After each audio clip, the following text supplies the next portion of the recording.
Bom, vamos seguindo aqui, porque quem acompanha aí o nosso programa aqui sabe que há quase um ano a gente tem se esforçado aí, trabalhado para levar até você informações sérias e seguras, sempre trazendo fontes confiáveis, tudo aí na tentativa de desmontar essa nefasta rede de fake news, negacionismo, terraplanismo e toda a sorte de bobagens aí que a gente infelizmente lê em redes sociais e aplicativos de mensagens.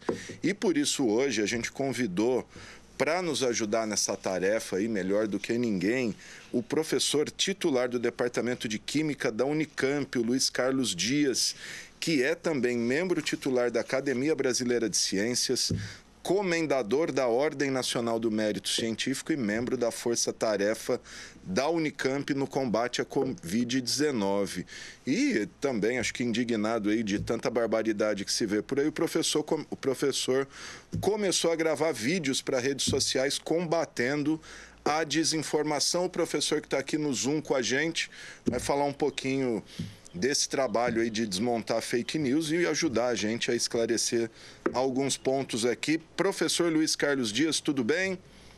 Tudo bem, Alexandre. Boa tarde a todos que estão nos acompanhando. É um prazer estar aqui. Prazer é nosso, professor. Eu agradeço aí pela sua atenção em nos atender. Queria que o senhor falasse primeiro dessa sua verve aí de começar a gravar vídeo, essa iniciativa de gravar vídeos. Inclusive eu até já exibi um dos vídeos do senhor aí falando de vacina. Como que veio essa ideia, professor? Alexandre, foi realmente uma questão de indignação, né, com tudo aquilo que nós estamos acompanhando desde o início dessa pandemia. Eu já atuava, né, na força-tarefa da Unicamp no combate à Covid-19, lá desde o início, né, desde março, em várias frentes, mas uma das frentes que eu considero mais importantes e relevantes nesse momento é exatamente essa de conversar com a população, de esclarecer a população sobre os vários aspectos, né, da pandemia, particularmente relacionados à área de medicamentos, né, e agora de vacinas. E nós chegamos no momento em que nós estamos começando a receber as primeiras doses das vacinas aprovadas em fase 3, né? Hoje nós temos 2 vacinas aqui sendo já distribuídas para a população, a Coronavac e a vacina de Oxford, né, que está sendo trazida pelo governo federal, a Coronavac trazida pelo governo do estado de São Paulo. E esse início de campanha de vacinação em massa, embora ainda com muitas, né, poucas doses de vacinas, nós observamos assim uma proliferação nas redes sociais, nos aplicativos de WhatsApp, né, de Twitter, YouTube, Facebook, Telegram e outros, uma chuva, né, uma cascata enorme de notícias falsas, de fake news, de muita desinformação, né, com relação às vacinas. Então, são muitas notícias publicadas nesses veículos, como se elas fossem informações reais, né? E o Brasil hoje, Alexandre, infelizmente, é um ambiente propício, né, para o espalhamento disso que nós chamamos de vírus da fake news, né? E a gente, né, nós todos, cientistas, pesquisadores, jornalistas, né, vocês, jornalistas de ciência, enfim, nós temos que perder um tempo danado combatendo essas desinformações, essas fake news, porque infelizmente falta muita informação, né? Há um descompasso muito grande no combate à pandemia lá desde o início,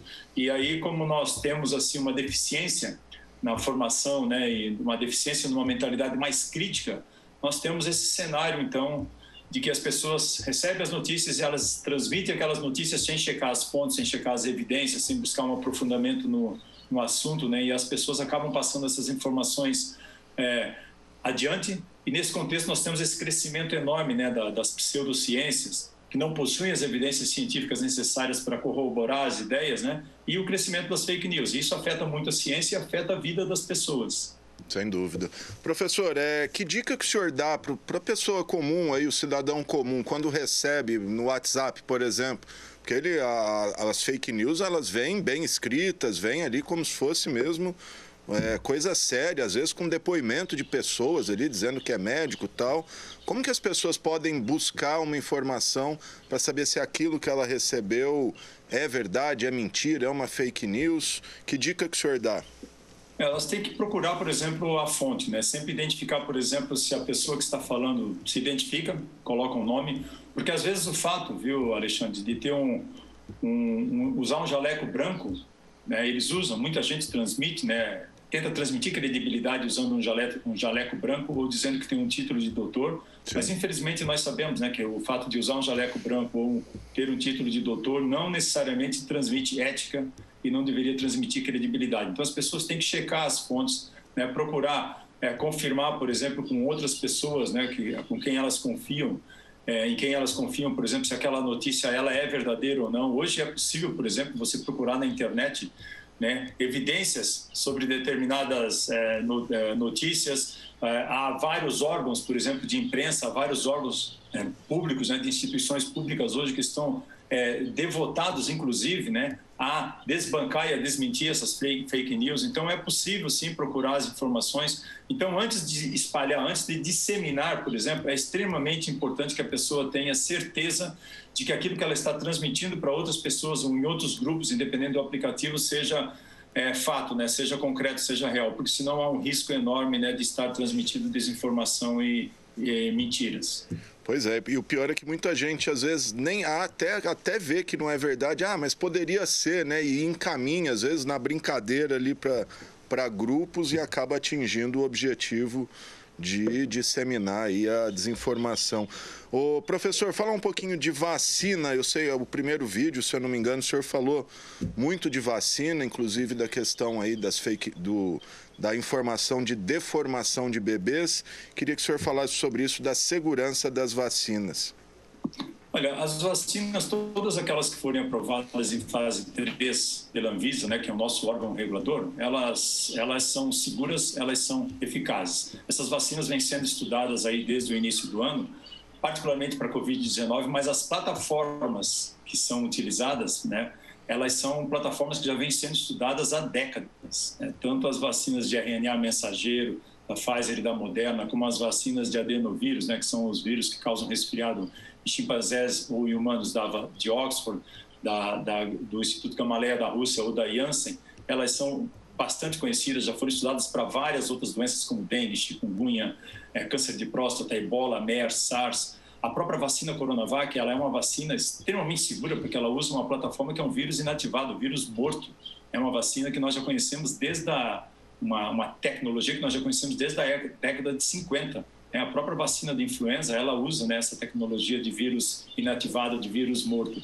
Então, essas vacinas foram estudadas, né, desde as fases pré-clínicas em pequenos animais. Lá já se observou, por exemplo, que elas não tinham nenhum tipo de efeito prejudicial para os animais, porque muitas outras plataformas vacinais, Alexandre, elas já nem evoluíram para as fases em seres humanos, porque elas pararam na fase em animais, tá? Elas já apresentaram, por exemplo, algum tipo de efeito de toxicidade, algum prejuízo para os animais, elas já pararam ali, não evoluem. Então, aquelas que evoluíram para as fases 1, 2 e 3 em seres humanos, elas foram estudadas em milhares de voluntários, e a segurança ela é sempre um aspecto extremamente importante, sabe? É sempre o aspecto principal em todas as vacinas. Antes de você estudar a eficácia da vacina, que é estudada na última fase, a fase 3, essa candidata vacinal ela passa por estudos de segurança na fase 1, na fase 2 e na fase 3, e inclusive depois que ela começar a ser usada na população, ela ainda vai continuar sendo avaliada com relação à segurança. Então, todas essas candidatas vacinais aí que estão sendo aprovadas, né, da Pfizer, da Moderna, a Coronavac, a vacina de Oxford, né, a Covishield, essa vacina da Janssen, que parece ser muito boa em uma única dose, assim como a vacina da Rússia, também Sputnik V, que acabaram de divulgar os resultados hoje. Então, essas vacinas elas são sendo avaliadas, né, pelas agências regulatórias em que o rigor é muito alto, é muito elevado para aprovar uma vacina. Elas podem ser usadas pela população, independente da nacionalidade, né? E as vacinas, só para lembrar, elas são a nossa melhor ferramenta, a nossa melhor estratégia para combater, para nós sairmos dessa pandemia, para nós combatermos o vírus que causa a Covid-19, que, como você citou aí no início, né, do seu programa, já matou mais de 2,2 milhões de vidas no planeta e pouco mais de 225 mil pessoas aqui no país. Sim. Professor, aí as informações, né, começam a ser distorcidas. Mas uma vacina demora décadas, essa foi muito rápida, fizeram de qualquer jeito, deforma bebê, implanta chip, altera DNA. Queria que o senhor desmontasse essas informações. Primeiro, do muito rápido, que tem uma explicação, o senhor já até falou aí por que ela veio tão rápido, né? Sim, elas foram desenvolvidas rapidamente, primeiro, porque é uma pandemia, afeta o mundo inteiro. O sequenciamento do genoma foi feito rapidamente e o sequenciamento do genoma permitiu, por exemplo, que várias plataformas como essas de adenovírus que eu citei e de RNA mensageiro usassem um pedacinho, um fragmento do material genético do vírus para ajudar na indução da resposta. Muito investimento, muitos pesquisadores, as fases, né, 1, 2 e 3 sendo feitas de forma paralela, como nunca antes na história da ciência, muitos voluntários em todas as fases, e esse é um dos pontos que mais atrasa o desenvolvimento de vacina, gente, muitos voluntários, né, e para todas as candidatas vacinais. Depois, as fases 3, elas utilizaram, por exemplo, muitos voluntários em países em que o vírus está circulando, como é o caso do Brasil, Estados Unidos, né, então isso tornou o desenvolvimento também mais rápido, certamente, porque você precisa ter o vírus circulando para você poder ter pessoas infectadas, foi o que aconteceu aqui. As agências reguladoras também fizeram uma avaliação mais rápida, né? Então, ao invés de avaliar todos os pacotes das fases pré-clínicas, fase 1, 2 e 3, tudo junto, foram analisando já, à medida que os resultados foram sendo obtidos. As desenvolvedoras de vacinas também deixaram milhões de doses prontas, coisa que nunca aconteceu, foi um investimento de risco, né? Você vê aí que assim que elas foram aprovadas, as doses já estavam aqui sendo utilizadas. Isso nunca aconteceu na história da ciência. Então, a ciência também avançou muito, Alexandre, nos últimos anos. Hoje, a nossa expectativa é de desenvolver vacinas e até medicamentos mais rapidamente. Você não pode comparar com vacinas que foram desenvolvidas, né, há décadas atrás, que levaram 4, 5, 10, 12, 20 anos. Entendeu? Vai ser rápido para todas as doenças? Não, porque cada doença é diferente, cada doença tem um desafio. Mas, particularmente para essas doenças virais, né, como é o caso da Covid-19, o que se espera é realmente que essas plataformas possam ser adaptadas rapidamente sempre para os vírus que vão surgindo, né, para os novos vírus que vão surgindo. Então, a tendência é realmente fazer um desenvolvimento mais rápido. Vacinas, elas não causam doenças, gente. Que elas estão propostas, né? Elas são preparadas exatamente para prevenir doenças ou para tornar as doenças mais brandas, mais leves. Então, essa história de que vacinas causam doenças é ficção. Alguns poucos efeitos adversos você pode ter no local da aplicação, né? Uma dor de cabeça leve, uma febre leve, um cansaço muscular, uma fadiga muscular que pode durar 1 ou 2 dias e você controla com antitérmicos, né? Ou analgésicos facilmente. Vacinas não alteram o DNA, porque para alterar o DNA os princípios ativos precisariam entrar no núcleo das células. O núcleo das nossas células ele está muito bem protegido lá dentro das células, né, por uma membrana chamada carioteca. Então, a maior parte dessas vacinas nem passa perto do núcleo, então não tem como atingir o nosso DNA. E aquelas que são baseadas em DNA, como essas de adenovírus, um fragmento de DNA, elas podem até entrar no núcleo, mas são retiradas delas as informações que elas precisam, como se fosse um código para elas alterarem o DNA. Então, não tem a menor possibilidade de alterar DNA. Vacinas não causam deformações em bebês. Vacinas salvam milhões de vidas por ano, né? Cerca de 3 a 4 milhões de vidas por ano, 4 a 5 vidas por minuto.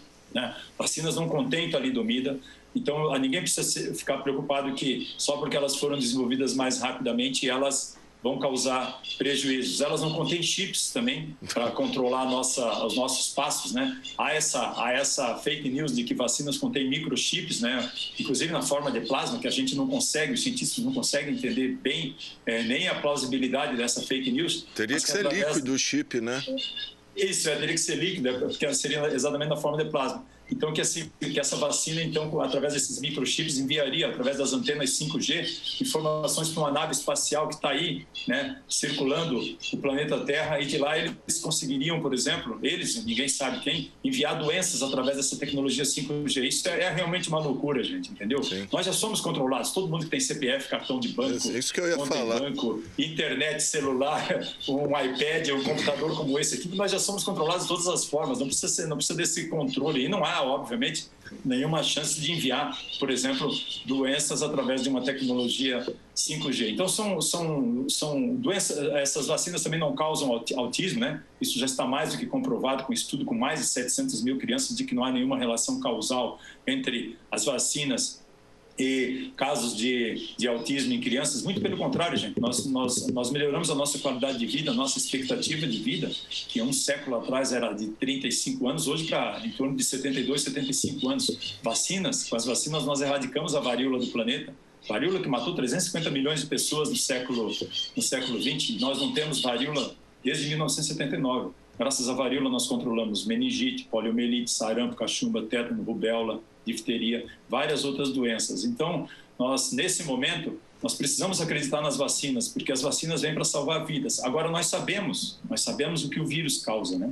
O vírus já matou mais de 2.200.000 pessoas, já matou mais de 225.000 pessoas aqui no Brasil. Já não é mais só uma questão de sobreviver ou de morrer, porque o vírus causa várias sequelas no coração, nos pulmões, né? Causa danos neurológicos e danos assim em outros órgãos como o intestino, rins, né? O fígado. Então deixa várias sequelas, muitas delas irreversíveis. É com o vírus que nós temos que nos preocupar, gente, não com as vacinas. Elas estão aqui para salvar vidas. Perfeitamente. Professor, bom, até sobre o vigiar, a gente já tem o Google aí que faz isso, né? A gente viu agora o vazamento aí então não precisa ficar com medo do chip, que a gente já é vigiado. Professor, o senhor falou da Sputnik 5, hoje foi divulgado aí os testes de fase 3, né? Acho que 96%, 97% de eficiência, uma vacina que já é aplicada em vários países, inclusive na Argentina. No Brasil, um laboratório tentou entrar com o pedido de liberação na Anvisa, foi barrado porque não teve fase 3 no Brasil. Diante da situação emergencial que a gente vive, não seria o caso de pular essa fase 3 e trazer essa Sputnik, que parece que tem em grande quantidade aí pelo mundo? Olha, essa é uma decisão que deve ser da Anvisa, né, da nossa Agência Nacional de Vigilância Sanitária. O que nós vimos hoje foi o resultado da Sputnik. A Sputnik V, ela está sendo desenvolvida pelo Instituto Gamaleya da Rússia, né, Alexandre? Ela apresentou uma eficácia de 91,6%. 91, isso. 91,6%. São resultados ainda preliminares que foram divulgados hoje, inclusive, né, após Sim. 2 doses. Também é uma vacina em 2 doses com intervalo de 21 dias. Né? Eles analisaram aí cerca de 20 mil voluntários, mas o estudo ainda continua. Mas os resultados são bastante interessantes porque eles mostraram, inclusive, uma eficácia contra casos moderados e graves da doença. Tá? Isso aí também é muito interessante. Eles, inclusive, analisaram resultados bem interessantes para pessoas acima de 60 anos. Os efeitos adversos foram leves, né? aqueles efeitos adversos normais. Ela ainda não está sendo testada em fase 3 no Brasil. A Anvisa está analisando um pedido, né, para que os ensaios sejam feitos no país. Sim. Então, a partir do momento que o ensaio de fase 3 começar a ser realizado no país, aí nós podemos sim começar a analisar um pedido de uso emergencial, né, para poucos grupos. Agora, o registro é só realmente, eu acredito, depois que o estudo estiver sendo já finalizado no país, né? Concluído, né?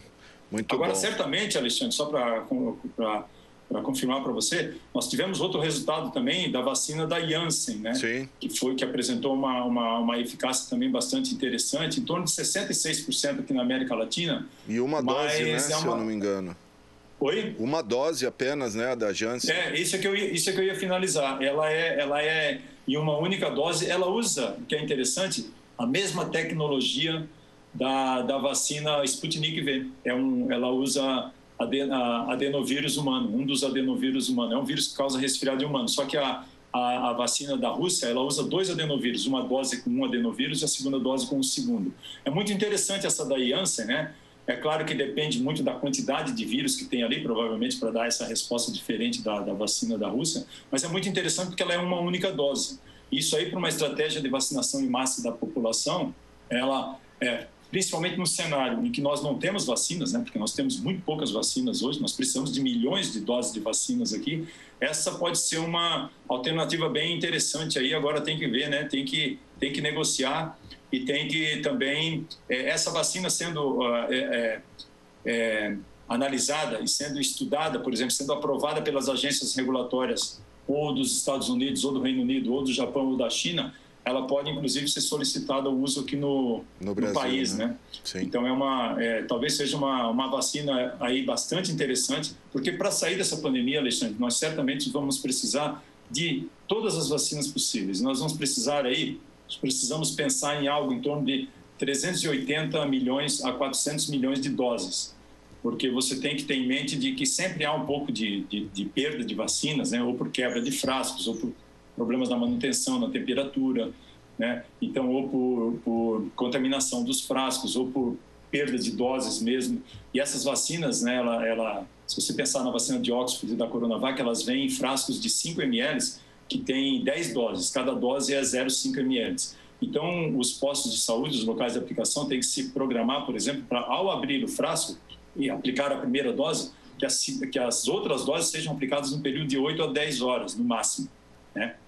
Então, isso está na bula das vacinas. Não pode passar desse tempo, senão pode correr risco de perder a validade da vacina, né?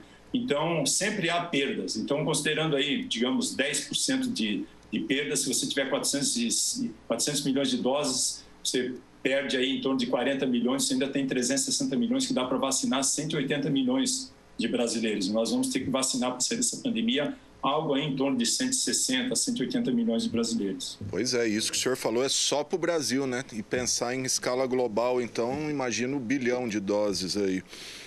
No planeta inteiro, hoje, nós somos 7,8 bilhões de pessoas, né? Então, se você pensar aí em vacinar, por exemplo, 70% da população mundial, você vê o tanto de doses que nós vamos precisar, porque a maior parte dessas vacinas, elas envolvem 2 doses, né?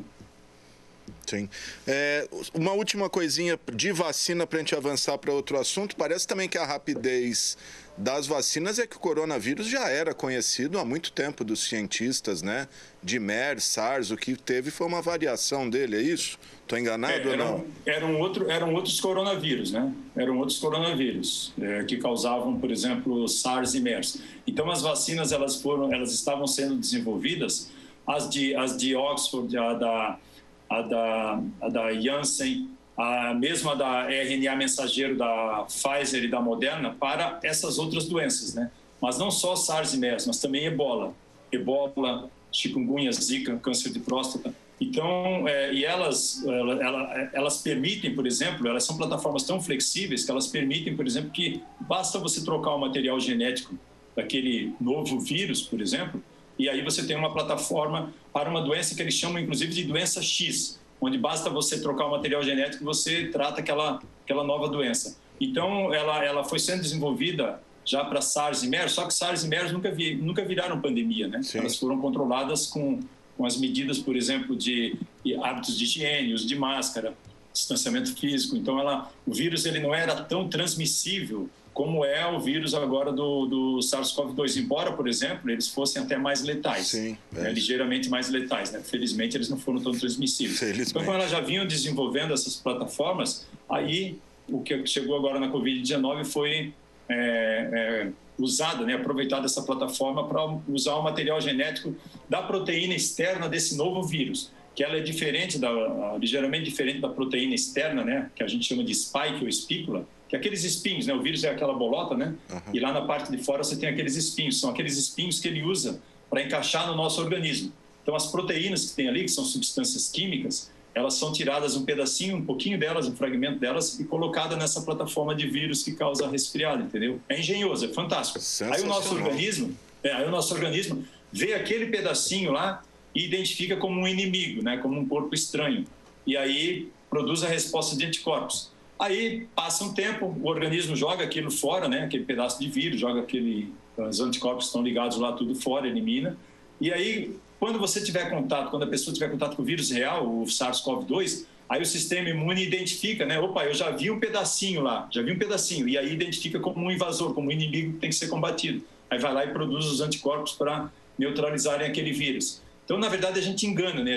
Nós treinamos o nosso sistema imunológico para combater aquele corpo estranho, digamos assim, que está sendo inserido ali no organismo. Então, aí basta modificar as plataformas e você tem uma vacina para uma determinada doença. Por isso que eu falei também que provavelmente para essas doenças assim virais, né, principalmente as respiratórias, nós vamos desenvolver vacinas mais rapidamente no futuro. E principalmente utilizando essas plataformas de vírus, de adenovírus, né?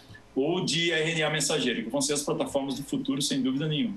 Muito bom. Só para registrar, a vacina da Janssen está sendo testada em voluntários aqui em Rio Preto pelo Hospital de Base e Faculdade de Medicina aqui de Rio Preto. Professor, vamos rapidinho aí mais um tema. O senhor falou da imunidade, de como funciona a vacina. Essa memória imunológica vale para quem já teve a doença de verdade? Porque falam, cai o anticorpo com o tempo, mas a memória imunológica é preservada? Olha, ela deve ficar assim, só que nós não sabemos, nós não temos assim ainda, não tivemos ainda tempo, né? A ciência não teve tempo de ter 2 respostas. Primeiro, quanto tempo dura a resposta de proteção, a memória imunológica, por exemplo, de pessoas infectadas, pessoas que pegaram o vírus. A resposta ela parece ser diferente dependendo do caso, dependendo da gravidade da Covid-19, dependendo do quadro da pessoa. Mas, normalmente, em média, ela leva assim, de 3 a 6 meses. Tá? É a resposta de proteção. Depois disso, por exemplo, depois de 3 meses, a pessoa pode ser reinfectada. Nós já temos vários casos de reinfecção aí descritos. Normalmente, os casos de reinfecção, eles são casos mais leves, né? Ou raros são os casos em que pode ser um caso mais grave. Mas acontece que ao ser reinfectado, mesmo pegando casos mais leves, você ainda pode transmitir, porque você ainda tem uma carga viral. Então, mesmo as pessoas que já pegaram Covid, elas não têm um passaporte de imunidade, elas devem continuar tomando todos os cuidados, distanciamento físico, uso de máscara, né, hábitos de higiene, para evitar que pegue, principalmente depois de 3 meses, e também para evitar que transmitam. A resposta das vacinas de proteção, ninguém ainda sabe no planeta, né? Porque as vacinas estão começando a serem aplicadas na população real agora. Então, nós precisamos aí de um tempo, né, para ter uma ideia de qual vai ser essa resposta de proteção, se ela vai ser uma resposta mais duradoura, se ela vai demorar, por exemplo, mais do que 1 ano, 2, se a gente vai precisar tomar uma dose, por exemplo, de reforço só daqui a 1 ano, daqui a 2 anos, ou se ela vai ser uma resposta curta. Então, essa é uma dúvida que a comunidade científica ainda tem. Nós também ainda não sabemos como vai ser o comportamento das vacinas em virtude das novas variantes do vírus, né, desses novos mutantes que estão surgindo. A gente sabe que o vírus está se tornando um pouco mais transmissível, tem variantes, tem cepas do vírus que estão circulando aí no Reino Unido, né, nos Estados Unidos, mesmo aqui em Manaus, na África do Sul, e que aparentemente elas estão se tornando mais transmissíveis. Isso por si só já é horrível, né? Porque se o vírus se torna mais transmissível com o comportamento humano, né, que nós estamos acompanhando aqui, pessoas que não respeitam muito o distanciamento físico e o uso de máscaras, ele vai se espalhar mais pessoas vão ser infectadas, que vão infectar mais pessoas, e aí mais gente procurando hospital, mais gente sendo internada, mais gente internada em UTI, mais óbitos nós teremos, e o vírus não precisa nem ficar mais letal, ele só basta ficar mais transmissível. Se ele eventualmente ficar mais letal aí, mais transmissível, aí vai ser bem caótica a situação.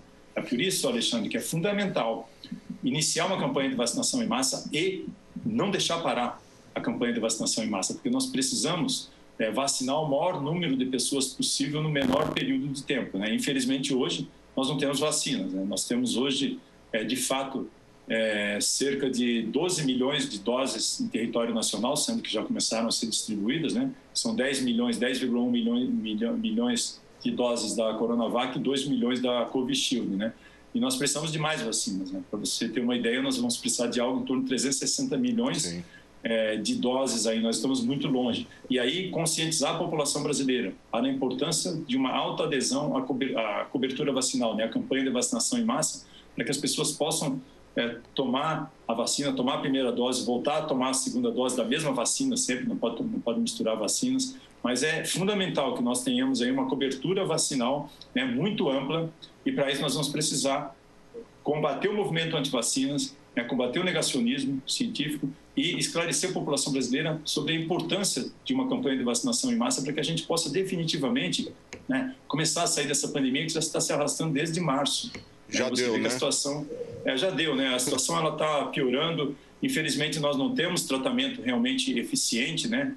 O tratamento precoce ele não funciona, ele não está ajudando. Isso que eu ia perguntar para o senhor também, até sei que o senhor está com o tempo aí meio estourado, mas vamos rapidão então aqui, tratamento precoce, cloroquina, ivermectina, essas coisas que queria que o senhor falasse sobre isso. E antes também já vou emendar, uma vez vacinada a pessoa, ela transmite, ela continua transmitindo ou ela só está imune?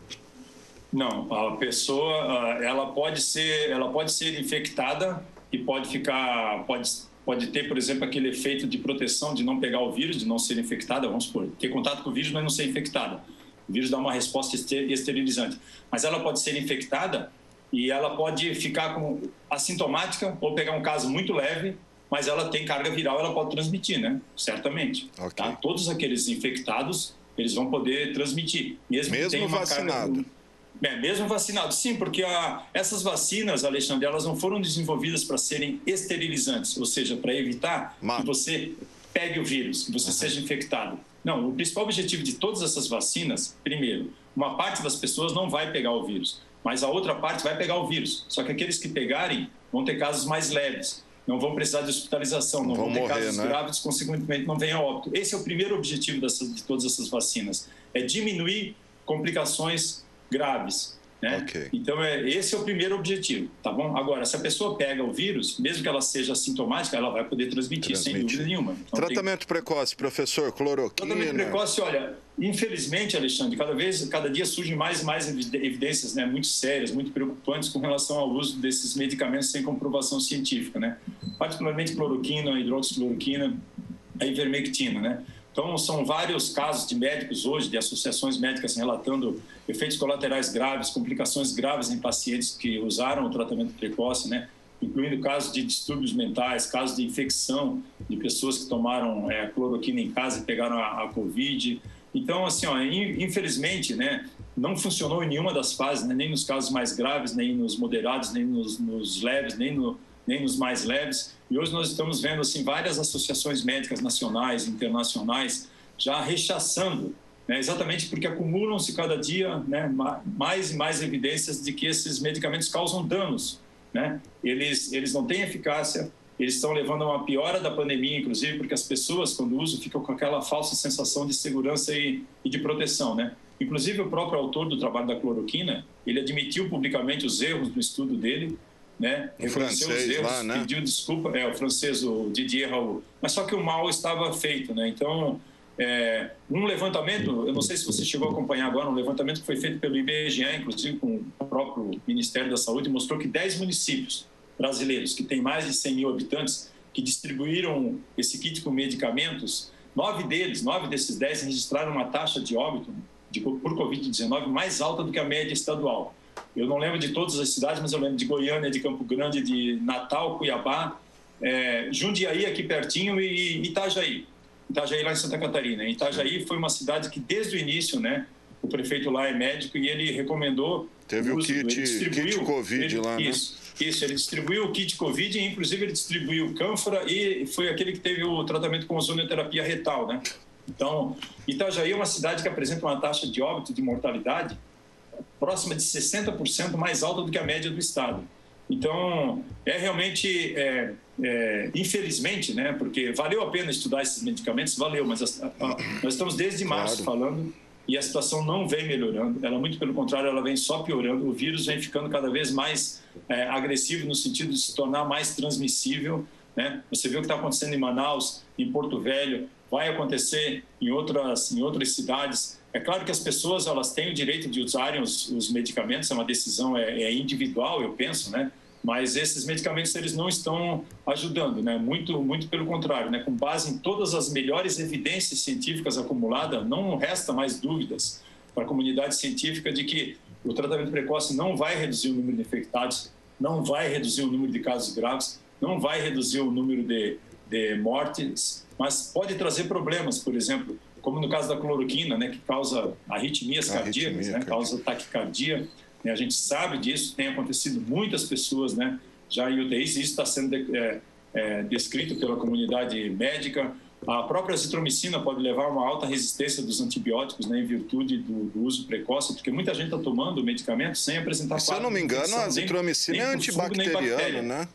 É exatamente isso. É por isso que ela pode levar a alta resistência aos antibióticos, porque as pessoas estão tomando na forma, né, pensando que pode dar um tratamento que tenha utilidade como um tratamento precoce, mas as pessoas não têm quadro de infecção nem por fungo nem por bactéria. Então não existe nenhuma plausibilidade, gente, de você usar um antibiótico para evitar uma infecção que você ainda não teve. Por vírus, agora, né? A azitromicina em ambiente hospitalar, ela pode ser útil lá com acompanhamento médico, desde que tenha um quadro de infecção lá no ambiente hospitalar, entendeu? Mas para evitar uma pneumonia ali, algo assim, isso, para usar uma infecção lá, para evitar uma infecção no hospital, uma pneumonia.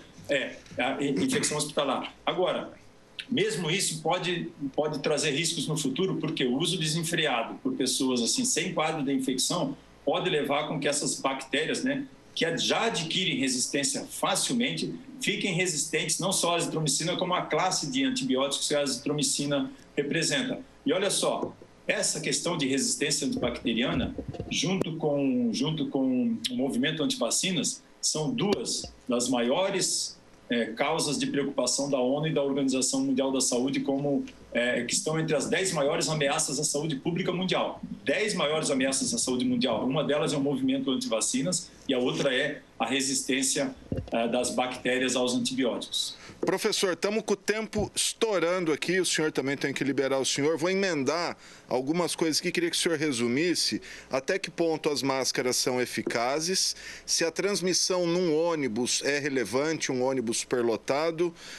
Se desinfetar roupas, compra de supermercado, enfim, sapato em casa, se isso tem alguma ligação, porque muita gente ficou paranoica, por exemplo, chegar da rua e sentar no sofá, isso traz algum risco de infecção. E aí, para a gente finalizar, professor, já sabe de onde surgiu o corona, é a questão do morcego na China mesmo, e se a humanidade corre risco de outras pandemias? Vou pedir para o senhor tentar ser breve, por gentileza. Rapaz, quantas perguntas. Bom, todas as evidências científicas até agora nos levam a acreditar que realmente surgiu, né, de animais, né, do morcego para um pangolim, que é um mamífero lá chinês que eles consomem em mercados lá na China, né, carnes cruas. Então, as evidências até hoje são essas, tá? Não existe nenhuma evidência já praticamente descartada que tenha sido produzida em laboratório. A outra pergunta era com relação às pandemias. Rapaz, do jeito que nós estamos destruindo o meio ambiente, Alexandre, vai ter muito ainda. Com queimadas no Pantanal, com o desmatamento na Amazônia, lá tem vários vírus, bactérias, parasitas que estão vivendo em equilíbrio no ecossistema. Se nós destruímos o ambiente deles, eles vão migrar certamente para zonas rurais e depois para zonas urbanas. Então, eu não me espantaria se daqui a alguns anos a próxima pandemia, né, no caso aí vai ser mundial, comece aqui no país e não em outros países. E aí, com relação à questão de máscara... Junta tudo, questão da máscara em ônibus... Máscara salva vidas. Máscara, distanciamento físico, hábitos de higiene, o isolamento social, salvaram vidas isso aí. Felizmente, o STF deu a prerrogativa dos governadores decidirem, porque salvaram milhares de vidas no país. Isso é cientificamente comprovado. Qualquer local fechado, seja ônibus, academia, restaurante... né? Se você não estiver, mesmo usando máscara, você corre um risco, mas sem usar máscara, se houver aglomeração, é óbvio que o risco vai ser muito grande. Ainda mais dentro de um ônibus com um monte de gente próximo uma da outra, mesmo com o uso de máscaras, né? Nem todas as máscaras protegem na mesma extensão, então existe o risco, sim. Eu não lembro mais do resto. Foi muita coisa. Desinfetar a compra de mercado, isso é válido? Jogar um álcool ali?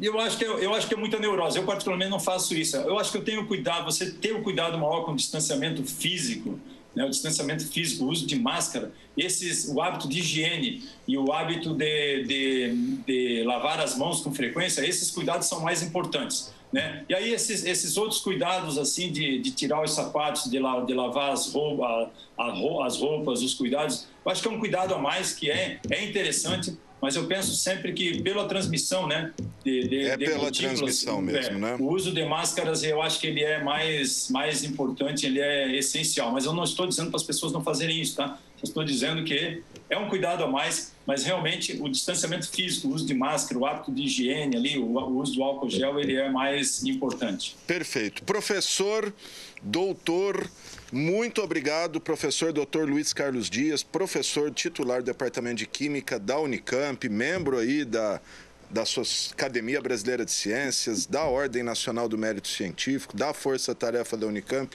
Muito obrigado pelos seus esclarecimentos, um bom trabalho, viu? Eu que agradeço, Alexandre, desejo uma boa tarde para você, para todos os telespectadores. Fiquem bem, em paz e em segurança, gente. Maravilha, gente. Quem quiser aí seguir o professor Luiz Carlos Dias no Instagram, ele tá lá, procura lá Luiz Carlos Dias, que você vai acompanhar os vídeos aí, quase todo dia ele publica um videozinho lá quebrando alguma desinformação.